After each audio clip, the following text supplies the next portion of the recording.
Hello and welcome everybody. Randy Replay back at it again. We have reached the last game of the season. Regular season, that is, for your 2017-2018 season. The 9-6 Vikings hosting the 7-8 Chicago Bears. Kickoff minutes away, but first we have to talk about a few things. As you can see, Sandman 81, Parker 78, Smeagol 82, Peterson 81. Vikings are winners of 3 straight, giving them a 2-game lead in the division. Now, what do they do here? We're going to see what they're going to do. Smeagol.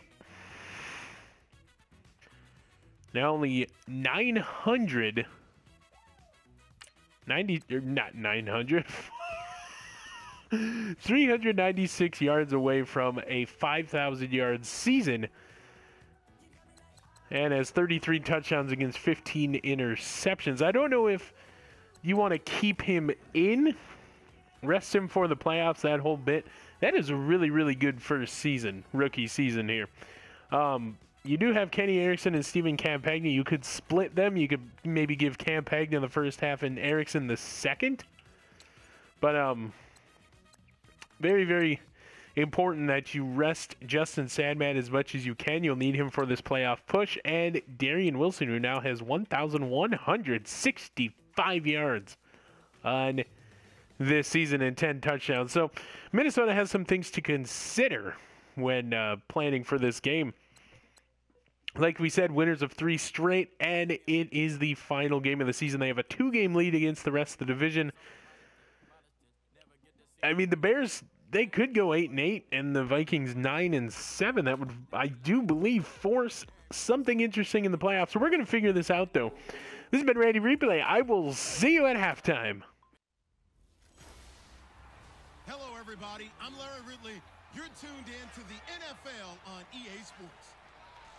Happy New Year's, everybody. In today's late season matchup, we have 2 teams who have victory on their minds. It's the Bears going up against the Vikings.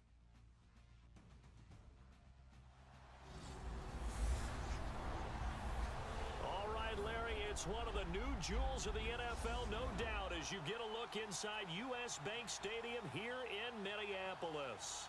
It can certainly get loud inside this building, and just a few moments ago when the Vikings were introduced, it was downright shaking in here. They're set for football as the Vikings get ready to do battle with the Chicago Bears.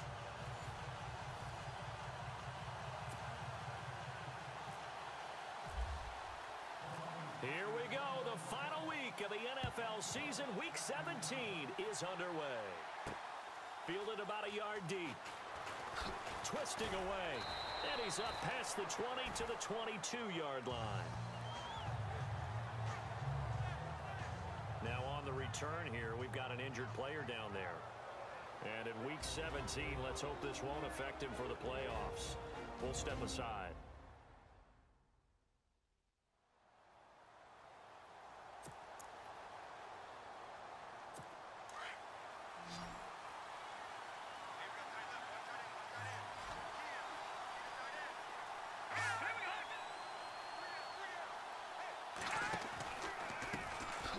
Here's carry number 1 for Jordan Howard. And this defense feeling the encouragement. They stop him at the line of scrimmage on the first play of the afternoon. So nothing there, but maybe you blame that on the blocking. Yeah, at some point you've got to win at the point of attack. And on that play, that was all the defense. They made it happen. This is Howard on second down. And he got blown up on that play. Back at the 20. And they'll lose a yard that time, and that's going to lead to a 3rd down. Every year I go to the combine and marvel at the speeds that linebackers are running nowadays. They run like DBs. And let's face it, they know how to finish plays too. Eyes up, head up, run right through them. Now Glennon. Got a man, it's right. And he's got the first down, yardage before being taken down at midfield. Give him 30 yards there. There will always be a place for methodically marching the ball downfield. But when you can pick it up in big chunks and strike like that, have explosive plays, that's often the difference in winning and losing. Those types of plays that can knock a defense off balance, that'll drive the team towards a victory. On first down, they run with Howard. And that play will go nowhere. Losing yardage back near midfield at the 49. It's a loss of a yard there, and now second down. Wow, that play got shut down in a hurry. As soon as the snap came, you could see defensively they were just closing in. That was going nowhere. Yeah, you count on your offensive line to give you a little bit of space, a little bit of time so you can make a move. There was none there for him.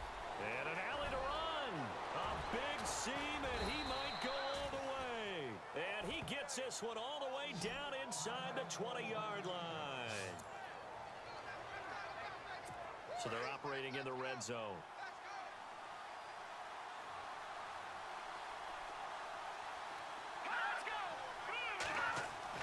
From the red zone now, they'll look to throw. And he slides to avoid the hit. Call it a 1-yard gain on the play, and that'll make it second down. Second down, 9 yards to go.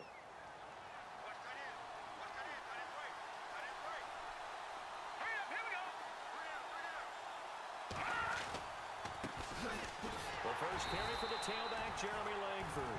And they'll lose yardage here. Knocked back to the 19-yard line. They'll wind up losing a yard on the play, and it'll be 3rd and 10 now.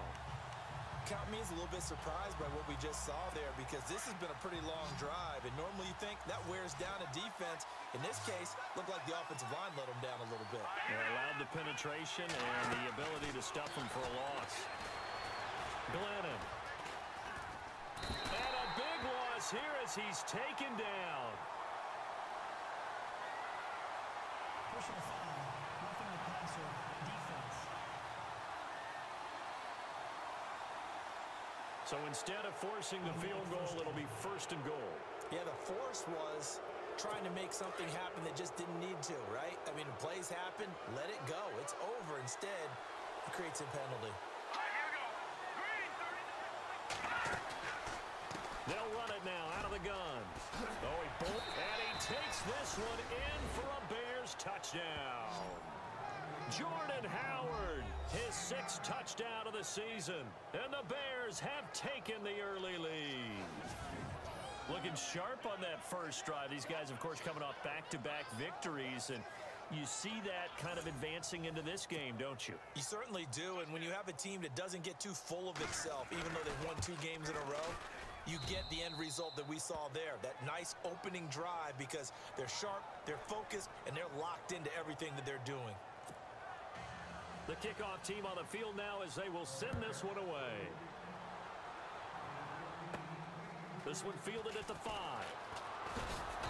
And he's up across the 25 and down at the 28-yard line. So here's the Viking offense making their way out.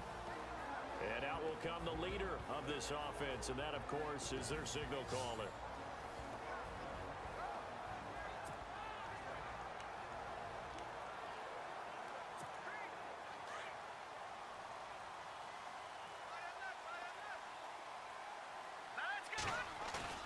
Now a play fake here on first down. Out to his left. And they didn't wait long to take a shot there, that's for sure. But it falls incomplete, and it's second down.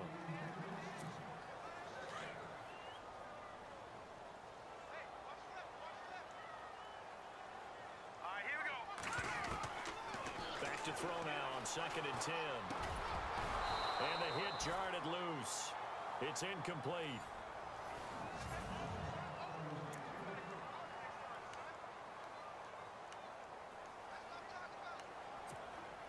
And on 3rd down, a nickel formation here defensively.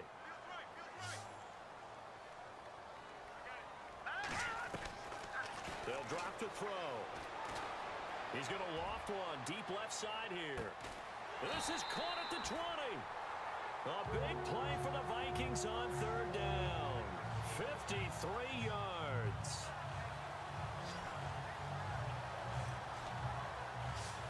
Well, they just treated 3rd and long as simply an opportunity to make an even bigger play. Normally, you're just trying to pick up the first down and you know where the sticks are. They took this thing way downfield, confidence in the receivers to go up and make a play, even with defenders around him. And now the offense operates in the red zone.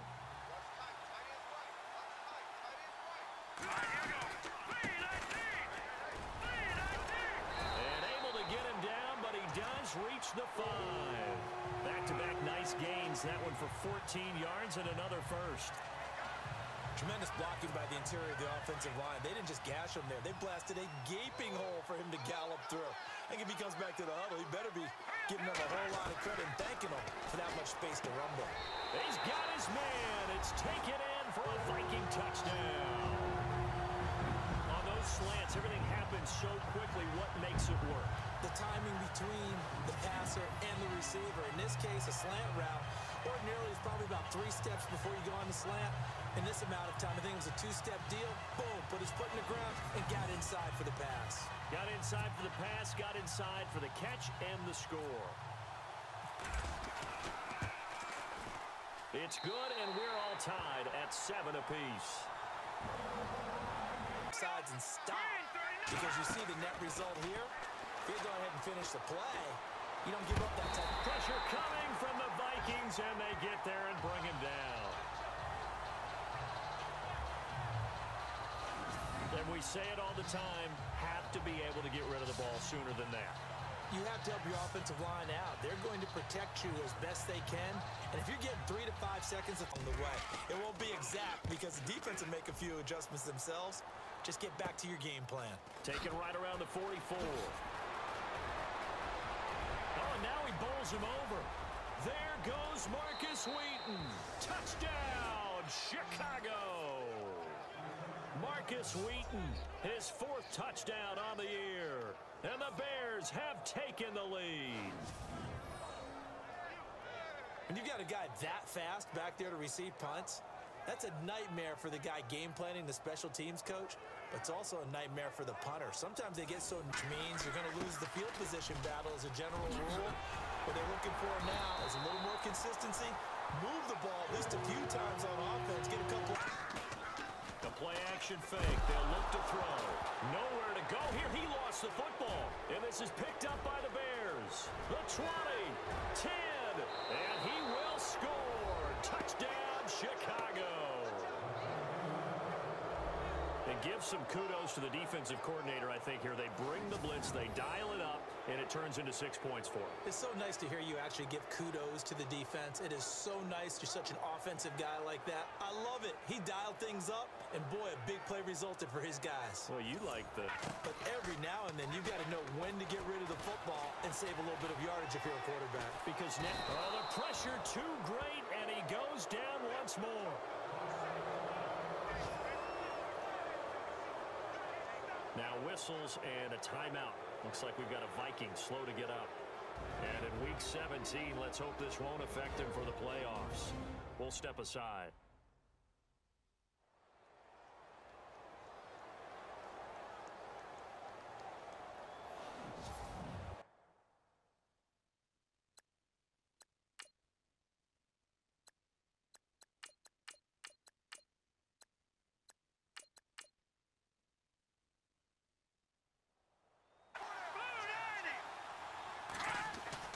They go play action here on first down. Rush coming, and he's taken down.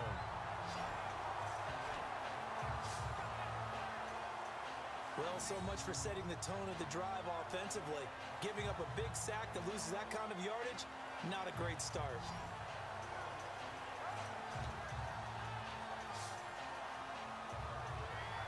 From them, and here's the best part. We always talk about the best performers do their job when the lights come on. I think he likes natural light best. And incomplete. The contact made the ball roam free and brings up 4th down. As my dad used to tell me all the time, when you go... They'll look to throw. And he couldn't hang on to it through the contact. Incomplete. And now following the incomplete pass, we'll get a timeout here for an injured player. And in week 17, let's hope this won't affect him for the playoffs. We'll step aside. And handing him the football. They'll look to throw here. Able to find Shaheen, the tight end. Touchdown, Chicago! Adam Shaheen, his second touchdown on the season. And the Bears will extend their lead. The punter doesn't exist, guys. He doesn't even exist. He's not a team anymore. I just cut him. All right? So thrown across his body, and it's intercepted. Picked off by the linebacker, Jarrell Freeman. And they're going to set up shop at the 27-yard line. They go to different forces, aren't they? The conventional things aren't working too well. So I remember a coach of mine. Glennon hit. He loses the football. It's out. The big man, get the oxygen tank ready. He's at the 40. Past the 20. 10. And he's going to score. It's a Viking touchdown. So the defense forces the fumble. They get the score. And a guy on defense becoming offensive there, Charles. And you know they love that. Any guy on defense loves to pick up the ball and have it in his hands and try and score himself. In this case, that's exactly what happened. He'll be singing in the shower post-game.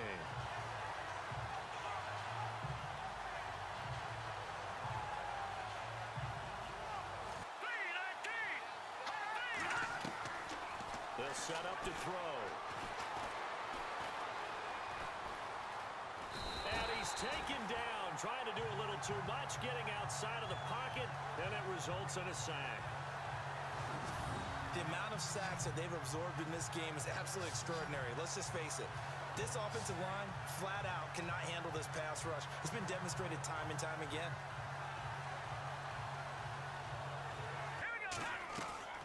Here's a play fake as they set up to throw. He rifles one that's intercepted. Picked off by Quentin Demps. And to the 40-yard line, that's where the return stops. That's an experienced DB picking off a rookie, and you know sometimes those experienced DBs, they love going against the young pups, don't they? And I go back to the offseason, had a quick conversation with him about, hey, when you play younger quarterbacks, what's it like for you? And he says it's like being a boxer.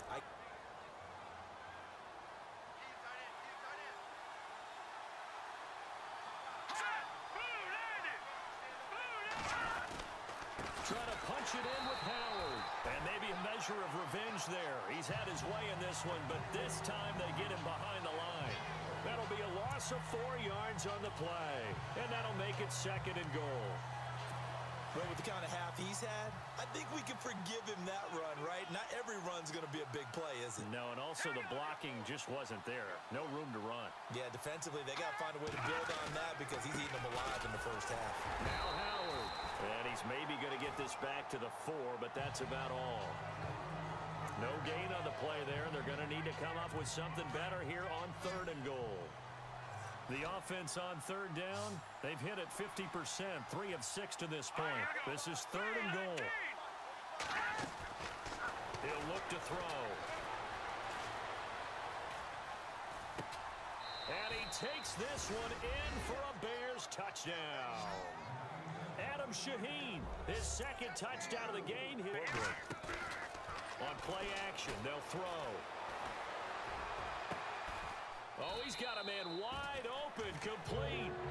They get 20 yards there on 3rd and 19 and an unlikely first down.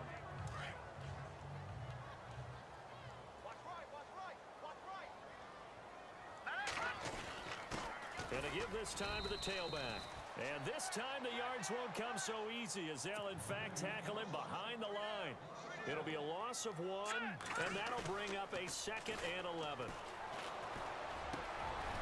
Looking left side, and it's complete.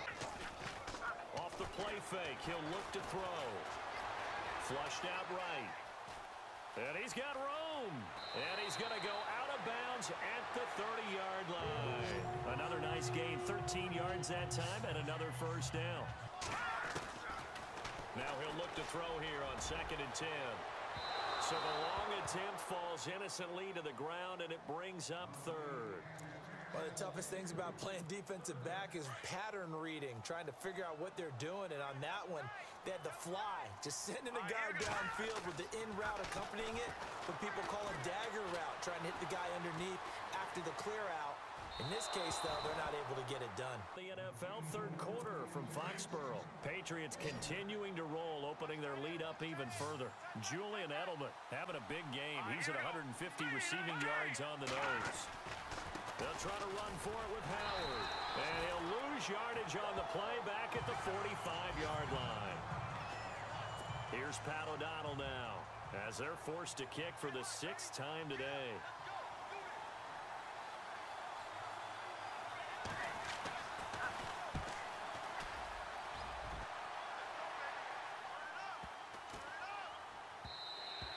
And this one hits at the 1, continues on into the end zone for a touchback. And now out comes Minnesota. They're down here in a one-score game.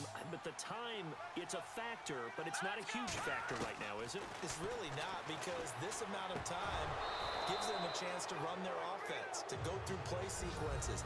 And this is what they work on every week in practice, usually on a Friday.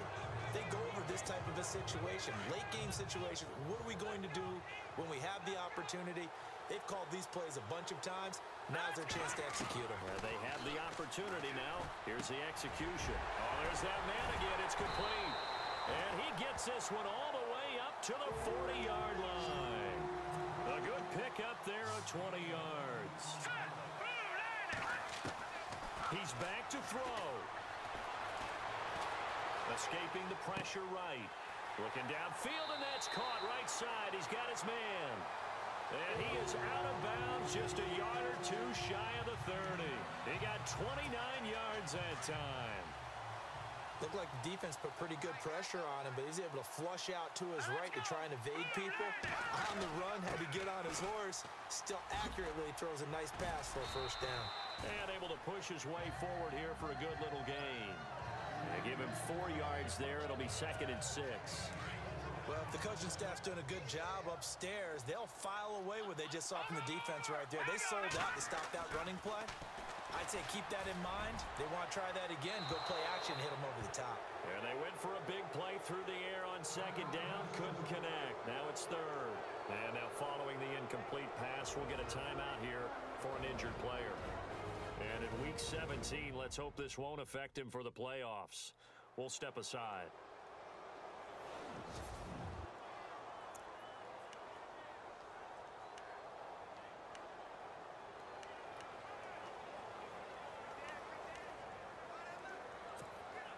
They got to get it to the 21 here on 3rd down.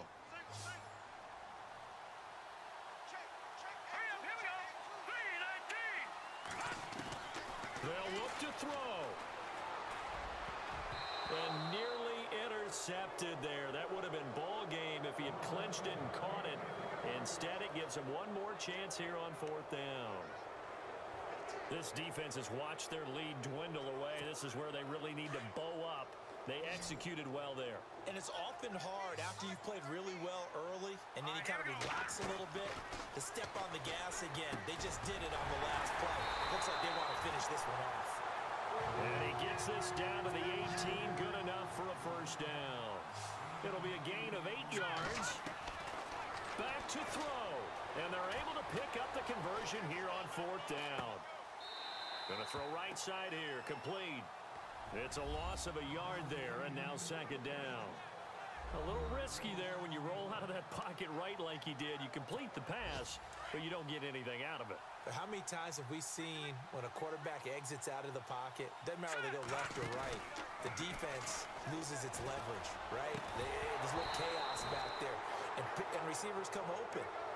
Great discipline on that play. They didn't let that happen and held it to no gain. Now we're in the situation where the quarterback's got to take full charge of his huddle. Got to totally command it, make sure all eyes are on him. All focus is locked in. Going to call multiple plays and go over different. And he is across and in for the score. And now they can tie the game in the final stages with the extra point. Or they can go for 2 and go for the win. Obviously, the excitement level here is almost a fever pitch. Down 1 is tempted to go for 2.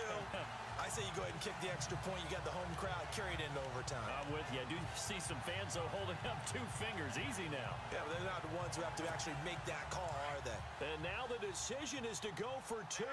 A gutsy call, and this, in effect, is your ball game right here. He'll look to throw, and it is caught. They got the 2 points, and with it, they've taken the lead. Meanwhile, in Nashville, they're on to the 4th quarter now. The Jaguars able to come away with a victory there. Blake Bortles, 2 touchdown passes in the W. This fielded a few yards into the end zone. And a good return as he'll be stopped just shy of the 30-yard line.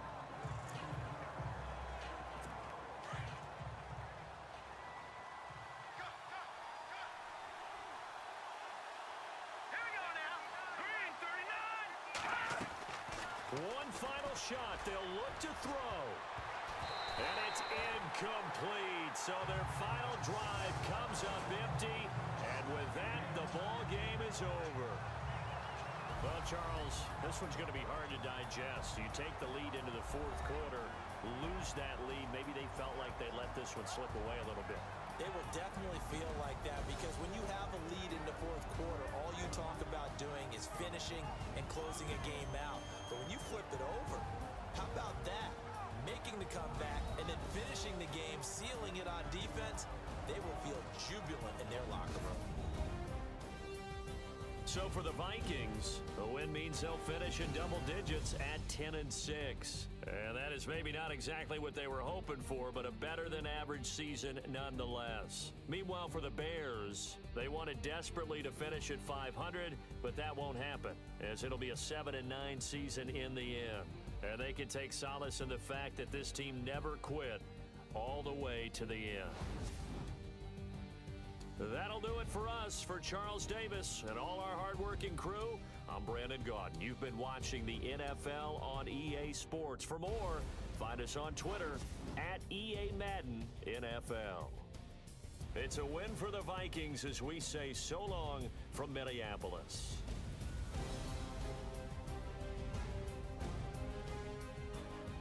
And with that so long, we welcome you back up here into the booth.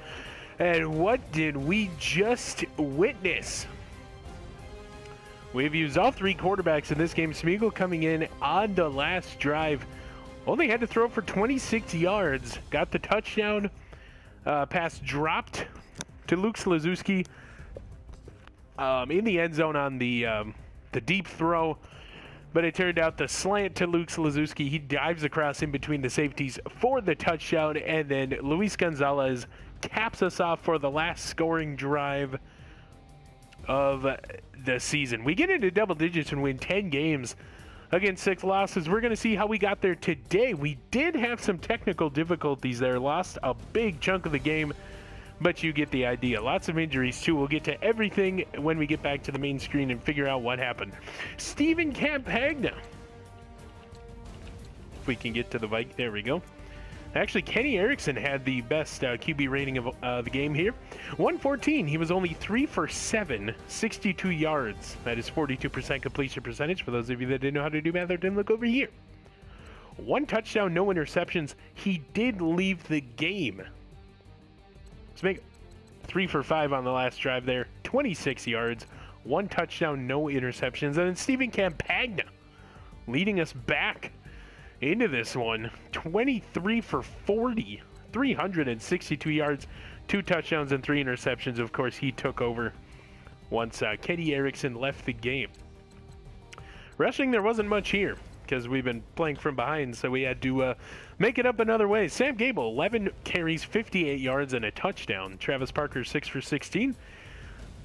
Stephen Campagna, 4 for 24, rather. Derek Fahey, 3 for 11. Daniel Hendricks, 2 for 0 yards. And Justin Sandman Vandershoff, just with the 1 carry for 4 yards there. Receiving, it was Luke Slazewski balling out today. 10 catches, 178 yards, and 2 touchdowns. That is what you want to see, but what you don't want to see, 3 dropped passes from Luke Slazewski. Anthony Bisbee, 4 for 56 and a touchdown. Blake Letelier, 2 for 16. Darian Wilson, 2 for 61 and his 11th touchdown on the season. Jesse Peterson, 2 for 30. Luis Gonzalez, 2 for 26. I do believe that still puts him in the catch lead category for the team. Josh Gable, 1 catch, -1 yards. Lou Wang, 1 for 16. Justin Sandman Bettershop, 1 for 5. Derek Fahey, 1 for 12. Travis Lee, 1 for 18. Travis Parker, 1 for 14, and Sam Gable, 1 for 19. Nobody cares about blocking. We're going to go to defense. Look at total tackles. We almost had a double-double. For those of you that haven't been catching up with the series, a double-double is when we have 2 total tackle defensive players with double digits. We almost had one here. Tevin Fair and Aaron Nelson lead the team with 9 in this game. Rashid Spinks with 8. Justin Lewis with 7. Paul Fritchie, Ryan Beeler with 6. Matthew Arnsdorf with 5. Josiah Russell, Jeremy Lindsey, Tralamalu with 4. Zachary Anderson, Josh Fitz, or Robert Nichols with 3. Terrell Oliver, Drew Ward, Jerry Myers, who left the game with an injury, of course, the last 3 or 4 games. Here on this win streak of 3 games, he has been one of the better defenders on this roster. We might be without him for the wild card game next week. All those guys with 2 tackles. Scott Rethwell, Luis Gonzalez, Leo Neal, Dan Nolte, Thaddeus Rosu, Joe Berger, Jesse Peterson, Thomas Crash, Lane Johnson, Jacob Pickering, Otis McMiller, each with 1 tackle. Tackle for loss, we had a bunch. Justin Lewis with 2. Point Charlamalu, Jacob Pickering, Tevin Fair, Ryan Buelow, Terrell Oliver with 1. Sacks, we got to the quarterback 7 times today. Josiah Russell, 3 sacks. Tevin Fair, 2 sacks. That puts him at, I think, 12.5 for 13 on the season for the team lead. Jeremy Lindsey with 1. Otis McMiller with 1. Interceptions, we had 1 by Point Tralamalu. Pass deflections, there were a ton. Paul Fritchie with 2, playing for the injured Jerry Myers. Danny Pickering, Dan Nolte, Thomas Cross, Point Tralamalu, Jacob Pickering, Josh Fitzer, and Rashid Spinks, each with pass deflection. 2 forced fumbles by your Minnesota Vikings today. 1 by Tevin Fair, 1 by Matthew Arnsdorf, recovered by Otis McMiller for a defensive touchdown. No block kicks, no safeties, and of course the Otis McMiller fumble recovery run back. Oh my goodness. Brandon Baker in the kicking game, he is 1 for 1 from 47 of the longest. Oh my goodness. 100% on field goals, 5 for 5 on extra points. Taylor Pleen, busy beaver today. 4 punts, 186 yards, netting 101. None of them going inside the 20. I mean, there we had 3 straight drives where we had to punt within the red zone of our own, the shadow of our own goalposts in the red zone, however you want to say it, inside our own 20. So, I mean, you did have your starting quarterback in there, so there is that. I mean, inexperienced guys coming in. It is what it was. We got the victory, but it took, bringing in our starter, more or less, due to injury. He's the only quarterback on the roster. If somebody's out the rest of the playoffs or even 2 games, you need to get another quarterback in here. Jesse Peterson with the kick returns, 4 for 107, longest of 30. And no punt return. So the Minnesota Vikings have ended the season without a kick return for a touchdown. Oh my goodness. We're going to get you back to the main screen. We're going to sort out the slew of injuries we have on this roster, both defensively and offensively. And we'll figure out who we have to face in the wild card round. This has been Randy Replay. I will see you in just a moment. And here we are back at the main screen. We learn our fate as far as the playoffs go. Week number 1 of the playoffs. 4 wins away from Super Bowl 52 in Minneapolis. And the Minnesota Vikings host the 9-7 Carolina Panthers. Of course, if we go to the... Nope, we don't want to see that. Actually, we do. We do want to see the team schedule. If we go all the way back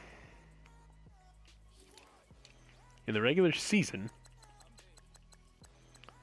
we beat the Panthers 45-40 in another nail-biter. So we have beaten this team before on the road. Now it's time to do it at home here. The Minnesota Vikings. Oh my goodness. 10-6 on the season there. Smeagol ending the year with 4,630 passing yards.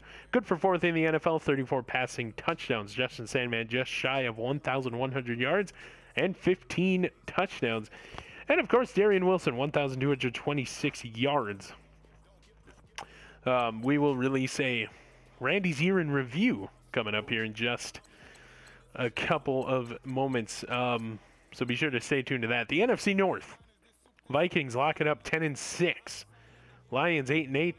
Packers and Bears 7-9. Your 2017 Wildcard Weekend playoff schedule is as follows. Steelers at Ravens.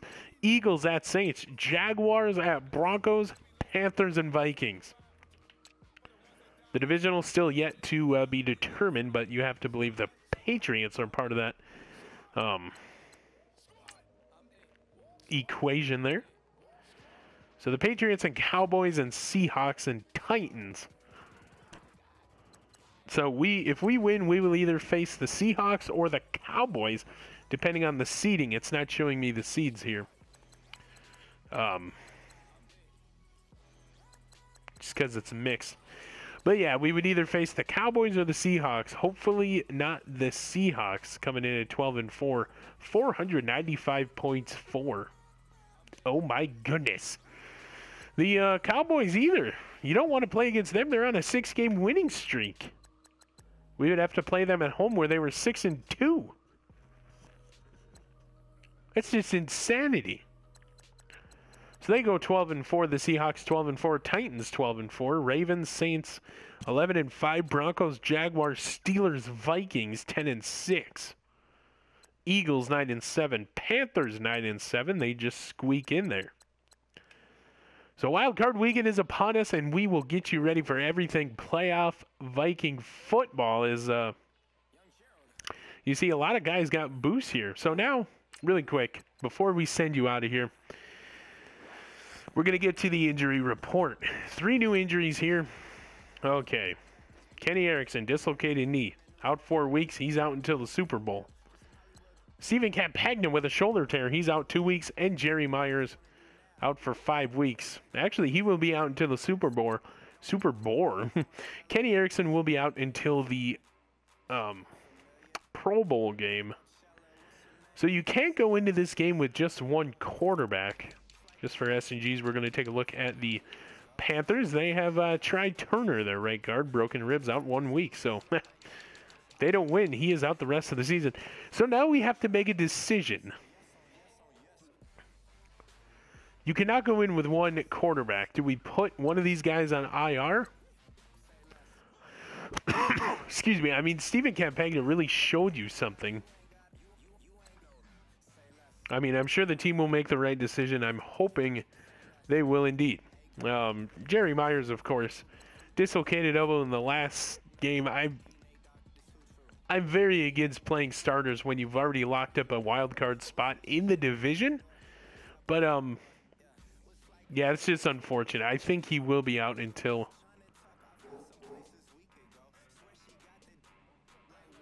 Yeah, it's only 4 weeks away. So we have the divisional... or wild card, divisional, conference, Pro Bowl, and Super Bowl.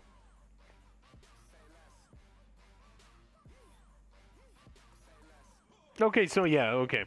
That is 5, including this one. So that will put him back for the Super Bowl if we make it. And then once again, just for S&Gs, we take a look at the quarterback, see who you can get as a reputable backup. I mean, you do have Robert Griffin III at 86 speed. You do have Kevin Hogan, who is currently on the practice squad. You can see the return of Christian Ponder.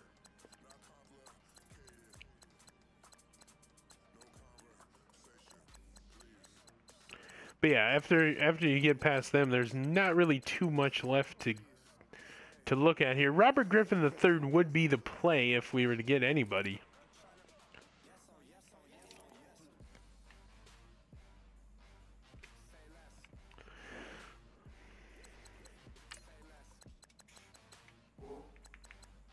But yeah, you take a look at the practice squad. There's Hogan there. He's only a couple points less, but you gotta like that throw power and the throw on the run accuracy. almost as fast as Robert Griffin III. But yeah, the team has some decisions to make here. What they want to do, who they want to put on injured reserve, because you can't go into the playoffs with only one quarterback. Smeagol has went down with an injury earlier this season.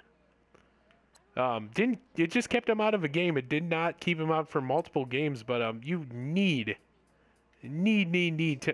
Nope, don't want to do that. You need to give this guy at least a backup. You need to give him something. Once again, your Minnesota. Excuse me. Once again, your Minnesota Vikings in a late game thriller topple the Bears 46-45 and end the game on a 4-game win streak as we end the season 10-6 and are now in the playoffs. This has been Randy Replay. I will see you in the next one.